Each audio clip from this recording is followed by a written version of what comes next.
আজকে পড়ানো নেই বিকালবেলায়, তাই চলে আসলাম টুকটুক করে দোকানে। এত গরম বাড়ির দিকে, এখানে তাও একটু হাওয়া বাতাস লাগে।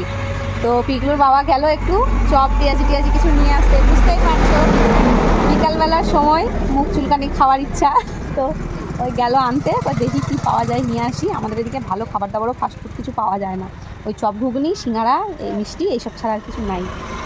তো নিয়ে আসুক। আর পিকলু খেলছে ওই মাঠে, দাঁড়াও ব্যাক ক্যামেরায় দেখো পিকলু খেলছে পিকলুর দাদুর সাথে।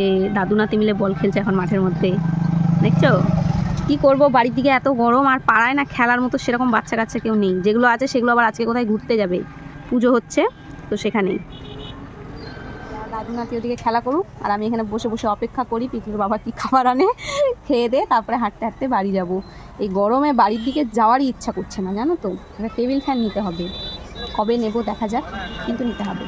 তো পিকলুর বাবা আমার জন্য নিয়ে এসেছিল দুটো মাংসর চপ, যেটা খাওয়া দাওয়া করার পরে আমিও মাঠে চলে এসেছি, কারণ দোকানে বসে থাকতে ভালো লাগছিল না একা একা। আর আমার বর মশাই এদিকে শিং ভেঙে বাছুরের দলে ঢুকে গেছে, মানে ও এখন এই ছোট ছোট বাচ্চাগুলোর সঙ্গে ক্রিকেট খেলতে শুরু করে দিয়েছে। তো চলো খেলা দেখি আর বিকেলবেলাটা একটু ভালোভাবে কাটে।